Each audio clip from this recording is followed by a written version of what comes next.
Thank you very much. I'm very pleased to be with you. I'm not a medical expert, as you have learned right now, and my talk will cover many aspects, but not three, which is on the one hand bias and discrimination that we have learned can come actually with AI applications. It will not cover kind of protecting sensitive data of patients and cybersecurity. I will not touch upon a subject that two of you have already raised, like if we could get rid of all the diseases and heal everyone with new technology, would it happen, or would it be a disaster for capitalism? I mean, can we ever enter paradise if it was possible?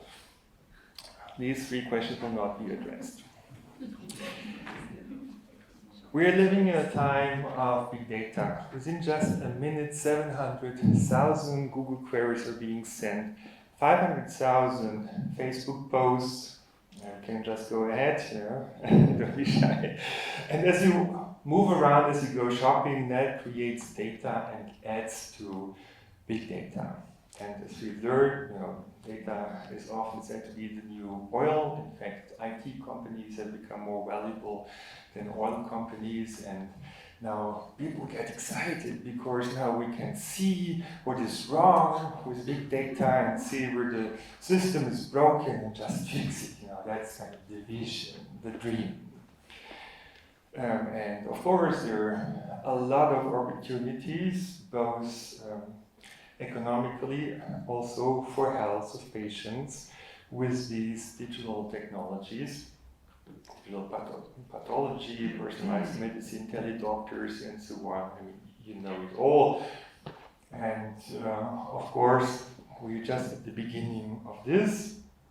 And among the methods being used is, of course, AI for pattern recognition in order to figure out whether there's something pathological in a certain picture. And some people report that AI can do that better than doctors. Not sure you all agree with this. But now we're taken away, basically, by this discovery, and we're starting to think, what else could we do? Could we one day know everything if we just had enough data? Can we understand the human body, the brain, the personality? And in the meantime, I think in some countries now you can prescribe apps to people like medicine, and they would have to use it probably, and it would deliver data, most likely not only to the doctor but also to the health insurance. And I'm now starting to get a little bit critical, so the question is, do we have evidence this works and this has benefits and it has more benefits than side effects? Are we measuring side effects of this new kind of medicine, these apps? And of course, we need to do that as well. Now, one of the philosophers of big data, in a sense, is Chris Anderson. And he had this dream: if we just had enough data, we wouldn't need theory and science anymore. Data would speak for itself. So the idea is, if you measure everything, then you just have to look at the measurement. That's it. There are a lot of people who don't believe this story anymore. But unfortunately, quite a few people, including politicians, have bought into this. And so basically this enthusiasm came up that now we just have to aggregate as much data as possible. And so we ended up in surveillance society, in surveillance capitalism, and believe it or not, every click you're doing already since years is being recorded. And not just by the NSA, but also by many companies. And just think of what they know about you and what they can do with that kind of information. What have you clicked in these 10 years now? Too late.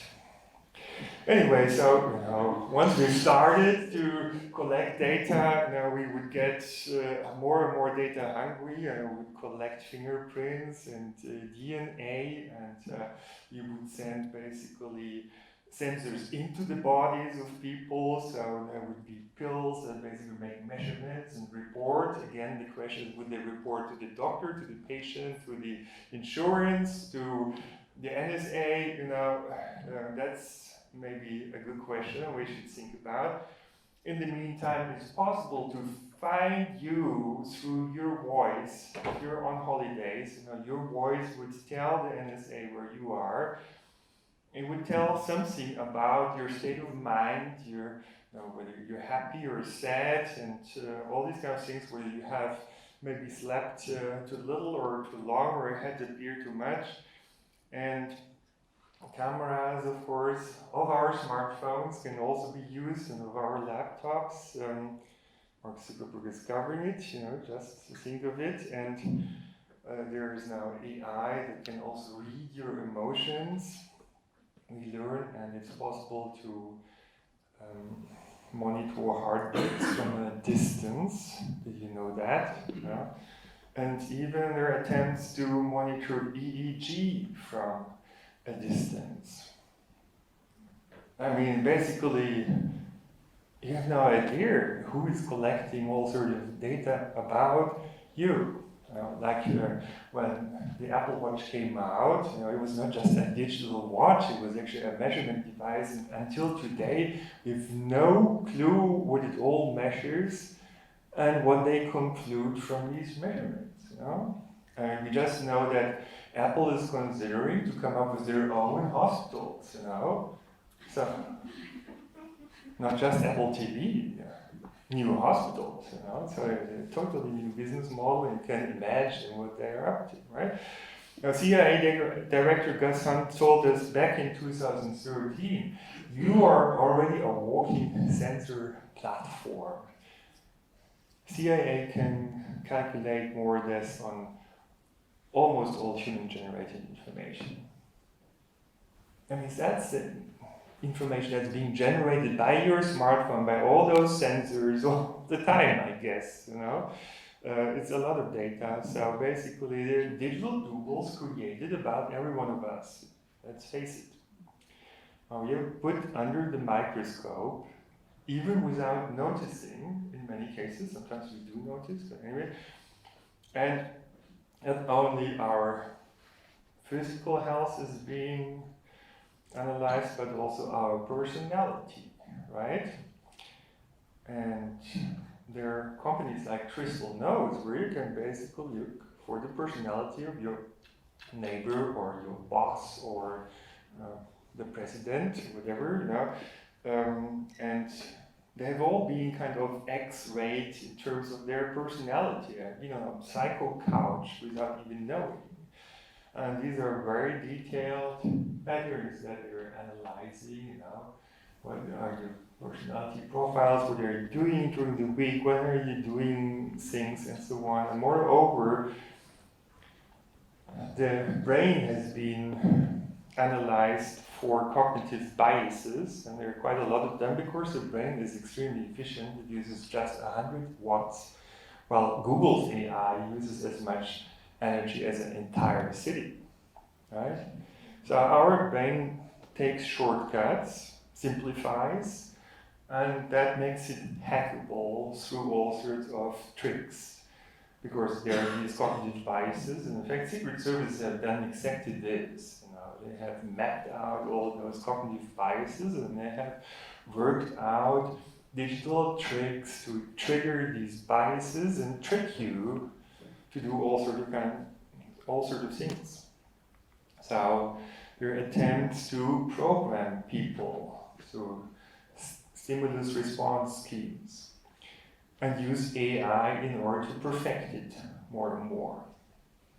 We're now living in what we call an attention economy, where we're intentionally overloaded with information, and whoever grasps our attention has an opportunity to manipulate us, to have a certain opinion, emotion, take certain decisions, show certain kind of behaviors, manipulate elections, or buy certain kinds of products. And if you think I'm exaggerating, then you should really listen to Tristan Harris, who's worked in a Google-controlled room, and in his TED Talk he explains how a handful of tech companies controls billions of minds every day. This includes your mind. And you haven't even noticed, I guess. But this is the outcome. And for some countries, this is not even enough. And China is now basically implementing testing a digital totalitarian state, a citizen score where basically everything people do or don't do will get plus or minus points, and people will be controlled through these social credit scores. This is what we call technological totalitarianism. I should say, though, that not only China deserves to be criticized, surveillance capitalism isn't much better, if at all. So there's a problem, and the question is it justified?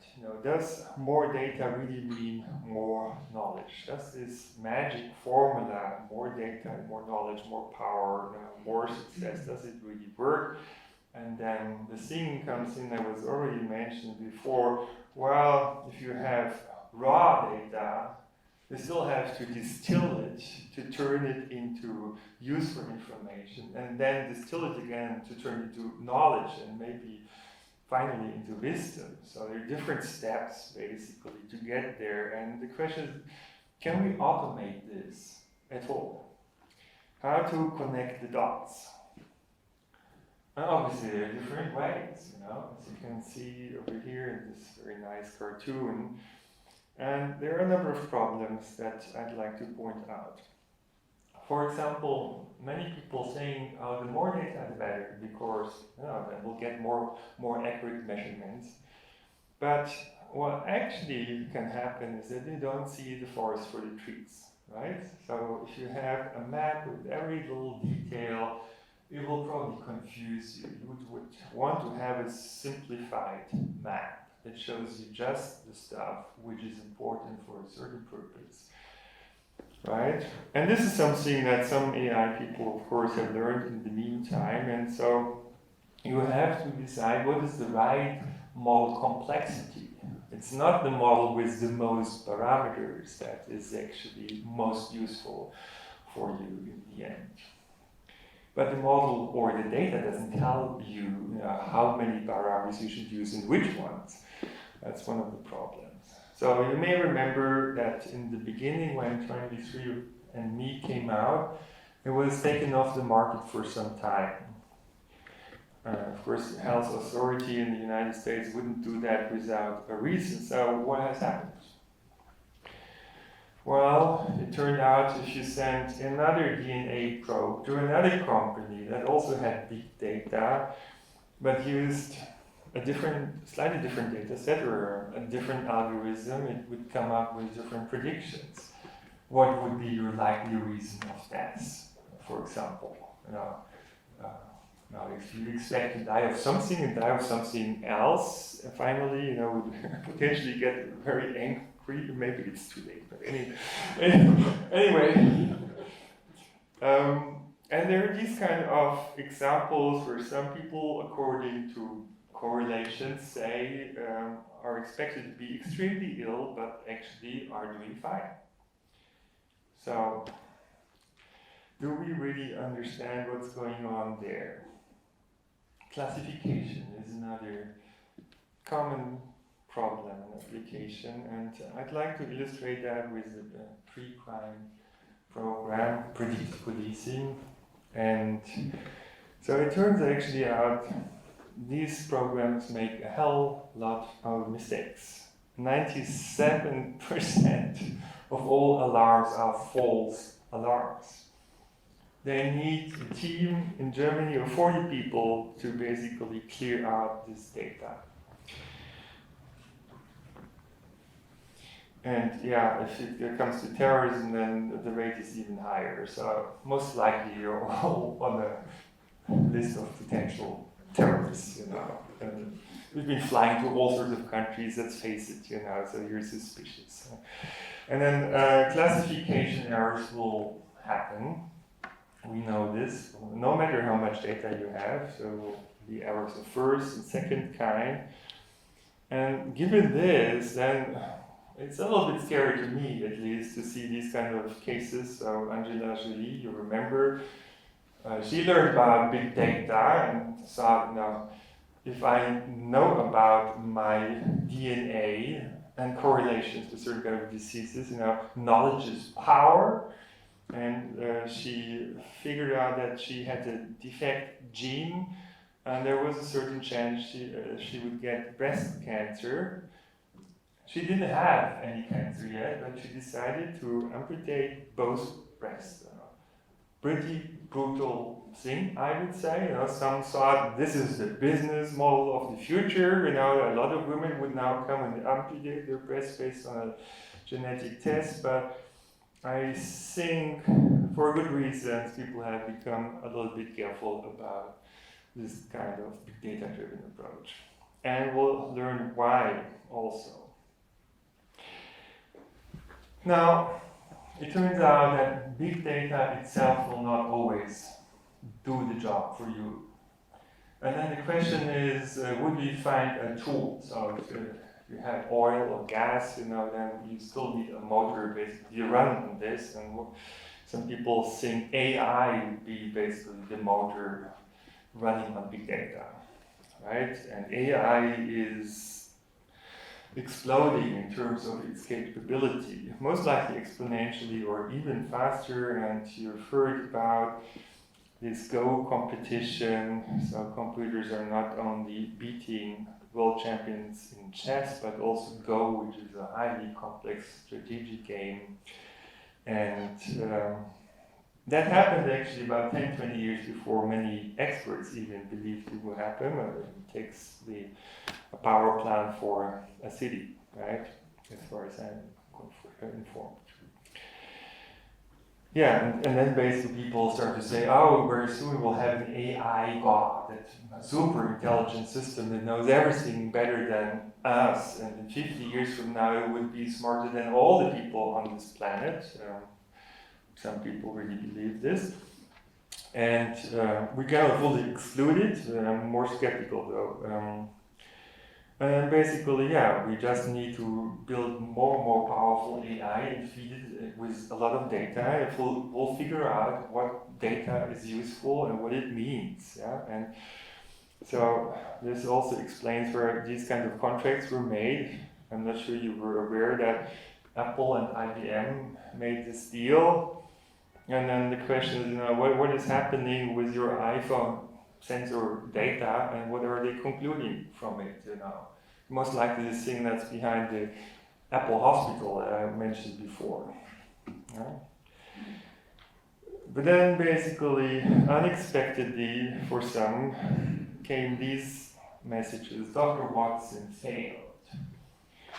And also think twice to use Dr. Google, and of course doctors were happy that basically their jobs were safe, at least for some time. And then what's now being done is the IBM Watson computer wouldn't just tell the doctor and the patient, this is the disease and that is the medication that you should take, but it will give a list of some possible or likely diseases and would point doctors to some diseases they might not have considered because they're not so frequent, and would support doctors taking decisions. So it would be a symbiotic approach between AI and people. And then finally, it's not so clear actually the learning procedures, which are iterative procedures, would actually converge. There's no proof that will happen. And here is an example. It's an infinity sign that has to be fitted. But if there's a little bit of noise, then it becomes pretty difficult really to figure out it's an infinity sign, right? And there's always some noise. But also many networks, including social networks, are more or less power law, and those power law systems sometimes don't even have average values. And then, of course, things cannot converge. You would assume it would converge, but it does not.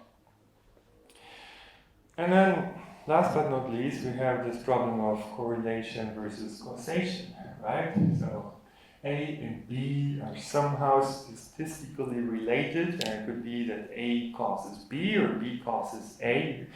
In the beginning, you don't know this, or there is a third factor C that causes A and B, such as, for example, over here, where the number of forest fires actually correlates strongly with the number of ice cream eating children. But if you would kind of lock away children or forbid them to eat ice cream, you wouldn't reduce the number of forest fires at all. You know. I will show you that these kind of funny mistakes can happen even to companies like Google. You know.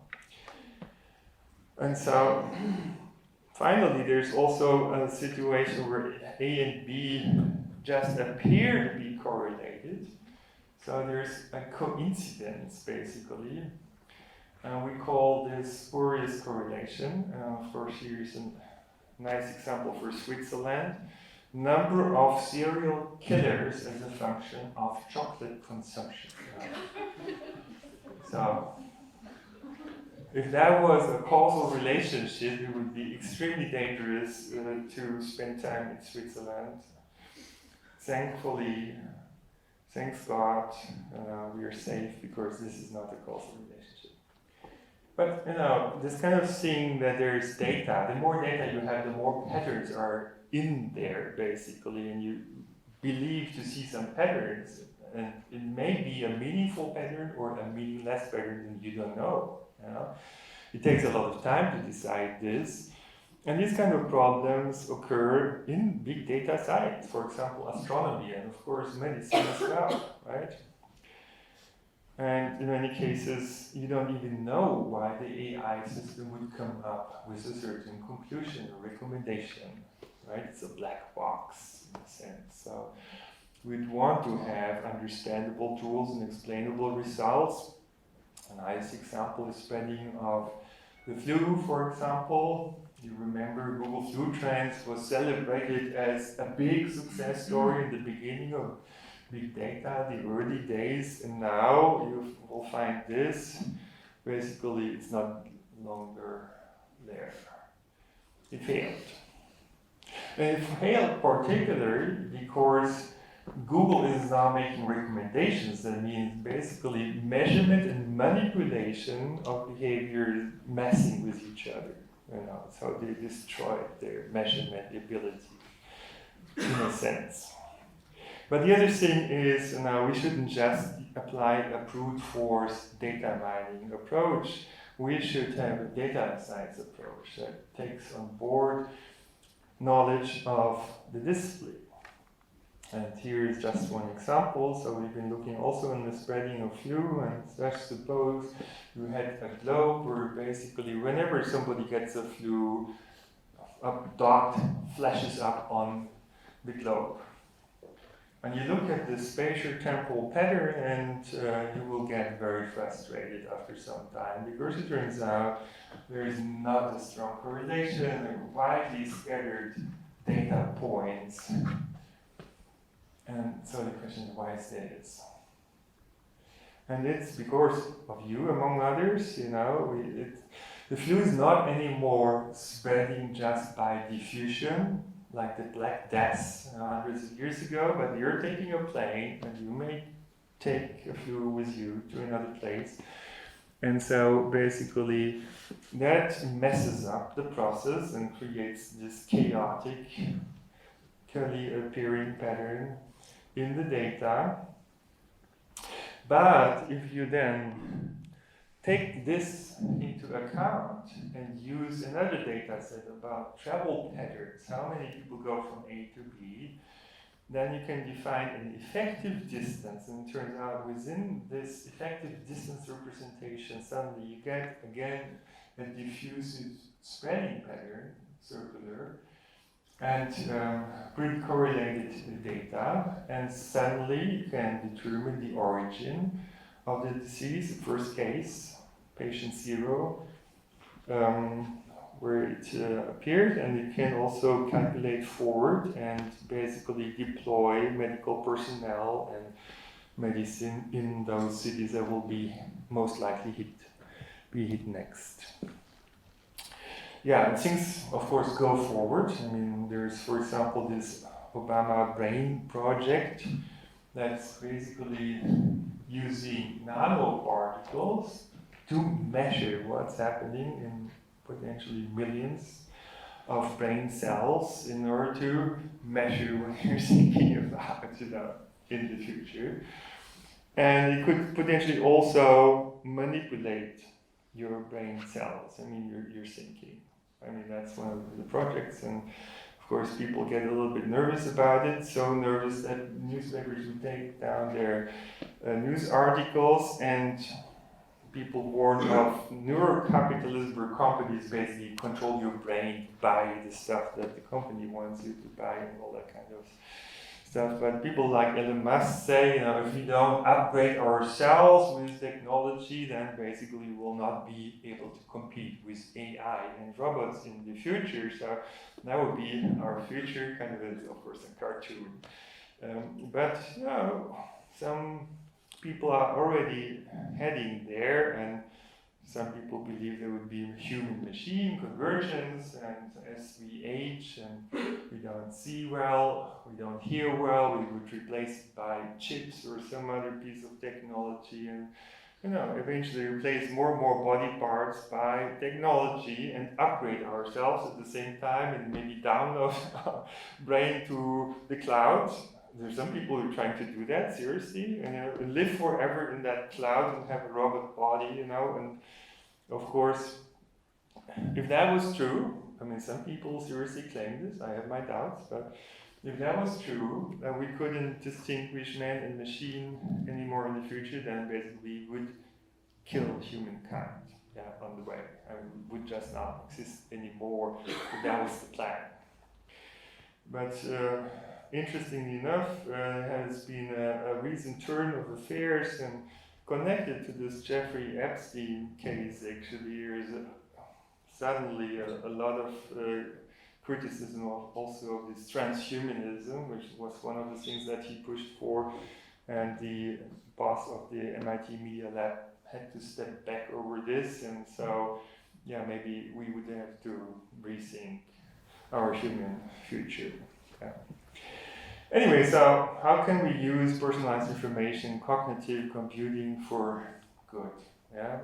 Say you want to quit smoking, and it turns out to be difficult because it's addictive, and maybe there would be an app that helps you, that manipulates you in a sense in the direction where you want to go, but you should know beforehand, of course, how it works and what are the potential risks. You could maybe use it to lose weight or to overcome stress and trauma.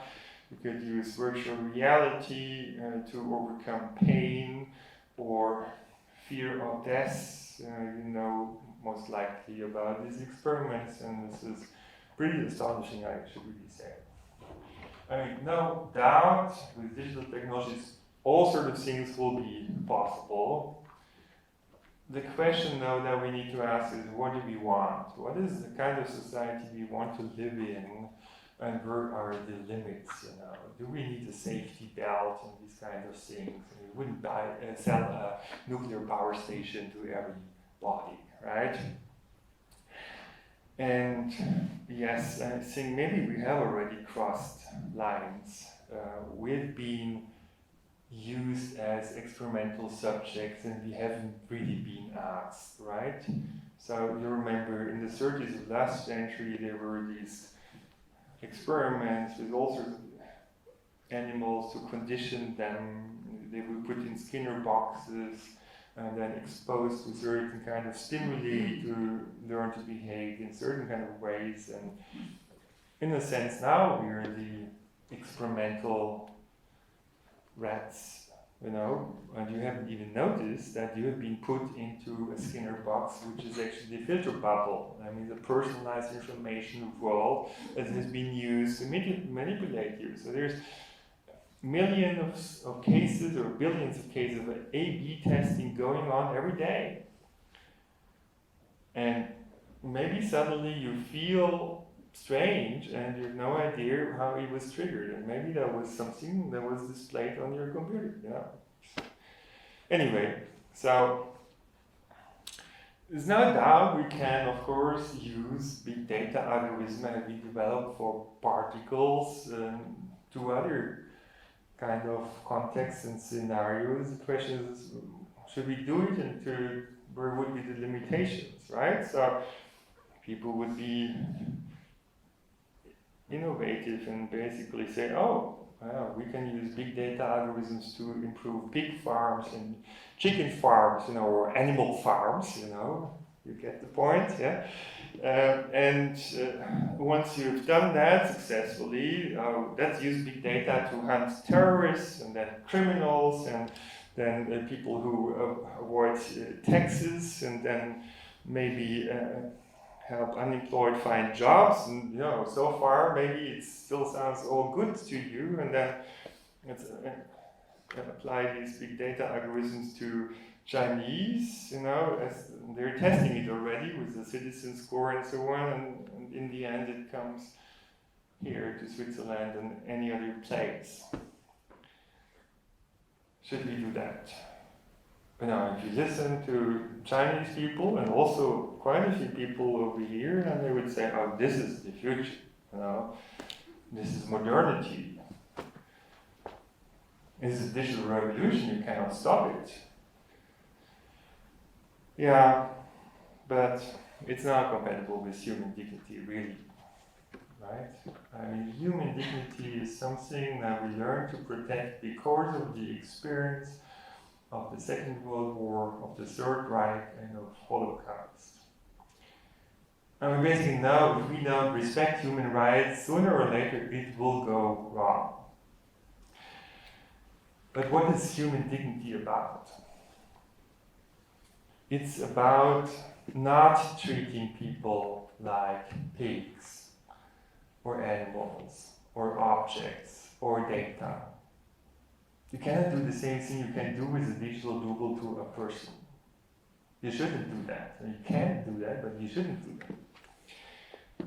And also, human dignity requires that we would have the right to be involved in decision making. Decisions that are basically having an impact on our lives. There should be a feedback loop. There should be a participatory element somehow.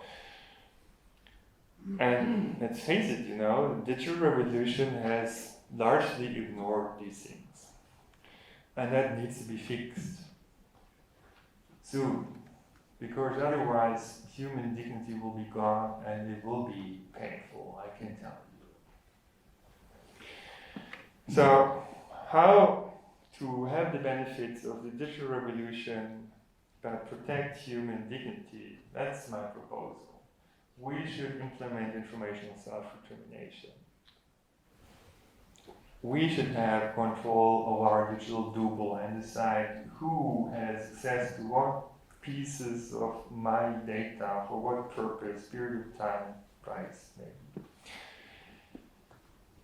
And then all the personalized products and services are possible, but companies would have to convince me that I want this. I would have to trust them. So there would be a competition for trust. And so I think that would be good to ensure that there would be a trustable digital society with trustable business models. And it also means that we should think about involvement of patients, as has also been raised before. We're all different, we have realized that, and that's why we're talking about personalized medicine. So we want to have treatments that are more effective and have less side effects and are tailored to people. And a lot of this is about what feels better for the patient. And so patients should somehow be involved. That's my recommendation, at least. We shouldn't see them just as customers or as victims or whatever, or a business model, but the human people. It's all about human dignity. And some people say, once people are ill, they will not care anymore about privacy. They'll be happy to give away their data and their rights and so on. I would say patients are particularly vulnerable, so they need a better protection of their human dignity, and not less, just because they cannot defend their rights anymore so effectively. What can we do? We can use the digital revolution to empower people. We can build platforms that would allow them to see their data, to aggregate data, to benefit from data that communities collect. So besides kind of the insurance company collecting all this kind of data, there are other possibilities you could think of that are probably more solidaric. And I think insurance used to be about solidarity and has largely changed already, and I'm not sure it's actually good for our society and our health system. I think solidarity is really important, particularly for vulnerable people. And so then the question is now, how should we collect and use data, and what would be the role of the patient? And they could also be involved, for example, in citizen science. And that offers the opportunity to have a more research capacity, more ideas coming on board, more perspectives, more participation, more science. So, in fact, there are all sorts of problems for citizen science and similar participatory approach, crowd-sourced approaches are actually quite powerful, and I think that also applies to medicine. And yes, I agree with the previous speaker. We need to combine different perspectives because that will give us a better picture. And we can build these platforms that would support collective intelligence. And then a final word that I'd like to make is, personally, I think we shouldn't see the body as a biological machine. It's not deterministic, I would say. There are a lot of things that we don't understand.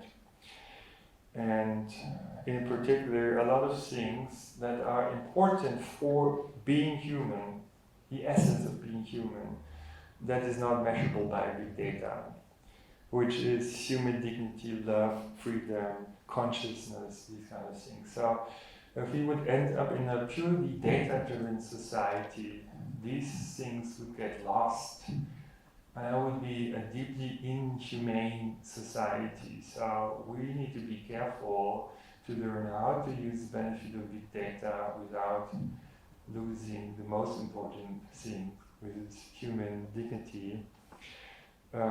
We could easily, in our attempt to brutally optimize the world with big data, end up in a cold paradise, something that mathematically looks the optimal solution for the world, but in fact wouldn't be human at all. Thank you.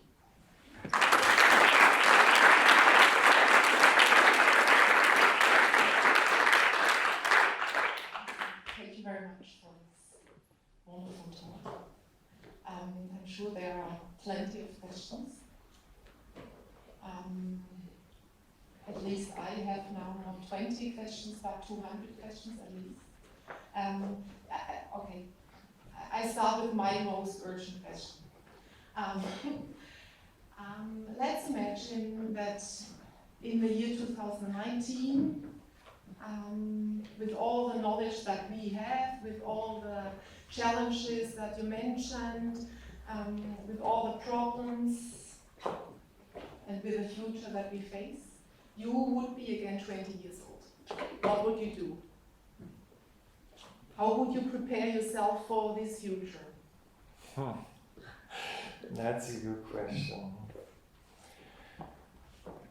I think what we need to realize is that we're at the tipping point of human history. The digital revolution will change society and every institution of society fundamentally. But those who think of a technology-driven future, I'd like to say there's not just one possible future, not just one way of using digital technology. You know, we could build digital communism, digital capitalism, digital fascism, feudalism, democracy, you know, we could all upgrade it with digital technologies. It's our choice. We could come up with something entirely new that nobody has thought about before. And in these times, everyone could potentially make a difference because society becomes unstable. That's the only way it can transition to a new kind of society. And you know, in the past decades, it was pretty stable, and whatever we tried to do, you know, it was so difficult. There's so much inertia, and so basically, it's easy to get frustrated to think we have no power at all to have an impact on this. I would say not anymore. We're at this point where society becomes so unstable that if you have a great idea, it could really change the world potentially. Just to give you a little bit of plausibility for this, I mean, in the past, if you wanted to change the world, you needed to have several millions to build a factory and then produce stuff and export it to the world and so on. Now you can have a startup with kind of 15 people and that builds an app and it will be used in the end by 2 billion people. Now WhatsApp, you know, is basically started with 15 people. And I'm not saying that is kind of the revolution that we'll be waiting for. Some people, yes. But we have to realize that we can make a difference. And then the consequence of this is we should take time to think about if we could reinvent society, in what kind of society would we want to live and how would we get there? Because I'm pretty much convinced that now we have the opportunity to reinvent a lot and to live in an entirely new society, and it wouldn't have to be a dystopian society, it would be a utopian society. You know? Just think back, like 15 years ago, we didn't know, or maybe 16, 17 in the meantime, we didn't know about smartphones. When they came out, it was like a little miracle, you know, like something that we knew from these science fiction movies, basically. And these kind of things now with the digital revolution happen all the time. So basically, if we extrapolate today's society into the future 30 years or so, I think it would be a totally wrong idea of society. If you don't dare to have a science fiction vision of the future, you couldn't be any close to what is going to be the reality in 30 years from now. We have to be much more courageous to think about our future. We need to be visionary. That's what I believe. And young people, you know, are in the right age to have these visions and dreams, and they should just not just demand it from others to do it. They should, you know, sit down and start doing it. That's the point. Thank you very much. There are more questions in the meantime? No? You touched on one thing very briefly, is like the problematic role of insurance companies in this. And I like it a lot to expand on it, given your answer just now. Like, did you come across ideas of another way of governing the society to get to a non-dystopic end result. Because you've shown China and capitalism as, well, the way I think, two drivers that will bring us to a dystopian result. And so what are your thoughts on that? That is an important point. And in fact, a lot of it is about governance. And we have to rethink governance in these times. And a lot of it will be decided by one little question, it seems. You know, who owns the data, or who is allowed to access and use and control the data? This, interestingly enough, hasn't yet been decided by our judges. And maybe for a reason, because that could be the way to turn everything from the dystopian to a utopian kind of society. At the moment, in China, basically the state demands ownership of the data of their people, and in the United States it's the companies, and we could maybe in Europe take a path in between that platform for informational self-determination. We have benefits for the economy, for citizens, and for society. It will open up potentials for small and medium-sized companies and spin-off companies and scientific institutions too. I think it would unlock a lot of good potential of big data if you did that. And when it comes to insurance companies, well, I would be tempted to think about ways to reinvent solidarity in the digital age, you know. So you could think of basically clubs, digital clubs of people who would go jogging together, or you know, rather than kind of forcing them to do their 10,000 steps, and if you don't do it, you basically have to pay a higher premium. It, you know, it turns us into slaves, basically. That's how I feel about it. And it shouldn't be this way. I think we should have a way where we help each other and motivate each other, and a lot of people are willing to engage with their health and with others, and if we trigger each other, you know, then basically I think we can be more effective in doing this. And that's coming from Berlin, or in front of the dome, you know, I saw what was going on there. There were kind of 100 people or so accumulating, and it turned out, well, they were gathering to go jogging together, right? And that's a fun way of doing something for your health, and it didn't take an insurance company to make them do it, right? But they had technology with them.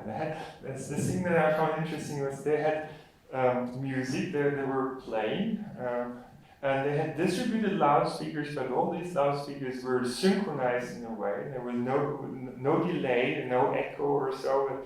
You know, you needed a certain kind of technology to make this work. I found that fun. Are there any more questions? Oh, yes.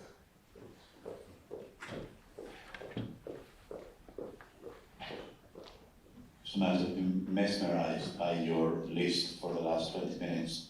Been looking at it very carefully and just wondering, all the wonderful qualities that you put there are characterized, among other things, because of their huge inefficiency. Human dignity, law of freedom, they can be fully, totally inefficient.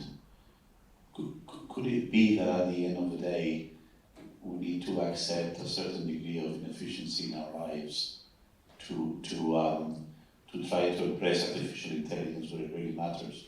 Or rephrasing the question, do you think that we should try to bring together artificial intelligence and natural intelligence and not allow one to silence the other one? Yeah, I think we should come up with AI technology that would be symbiotic and that wouldn't be used to control people. I think that's not a good perspective for society. In fact, Efficiency is of course defined by optimization in a sense, right? And for this we need to decide for a goal function. And it turns out there's not even a science that would tell us what is the right goal function to choose. In the past decades, the goal functions many societies chose was GDP per capita, and now we have a climate crisis and a sustainability crisis, and apparently it was not a good idea to choose that goal function. And choose any other goal function, most likely if you just choose one goal function will always run in a similar problem, because it would reduce the world to a one-dimensional optimization problem, and the world is multidimensional, right? So it applies force to our society and to our world to map it to one dimension and feed it back to control and force the kind of system. Yes, I think one way of going about this would be to create degrees of freedom. If we wouldn't do that, for example, no creativity and innovation would be possible, right? Optimization stays within a certain boundary of existing solution, and maybe you would come up with a new idea, a new solution that would be 100 times more efficient, but if within the old paradigm it's not possible, and if you force everyone to stay within the old paradigm, you never get there. So that's why we need freedoms actually, and I think one way of basically dealing with that point that we couldn't quantify and optimize everything was that in the past we decided it was a good idea to have a private sphere that was basically at home, yeah, or in the forest or whatever, where nobody else would be around, and you could freely talk and think. These times are gone. No matter whether you're in your office, at work, in public space, or at home, in your living room, in your bedroom, in your kitchen, your devices will spy on you. There is no moment anymore where you cannot be sure, where you can be sure that nobody is listening or watching, unfortunately. Just read again about the NSA, read about Vault 7, the CIA hacking tool. They're hacking everything, and they're collecting huge masses of data. So, yeah, private sphere was basically a solution, and now it's gone, and that's worrying. And whether there's a better solution than this private sphere, or whether we need to bring that solution back, that's another question. I personally think some privacy is a good thing. But,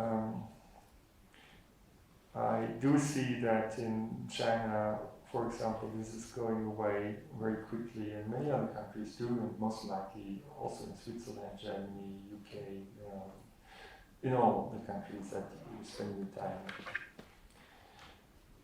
Yeah, so I think maybe this is the most important slide, because it shows us the limitations of this big data-driven AI guided world.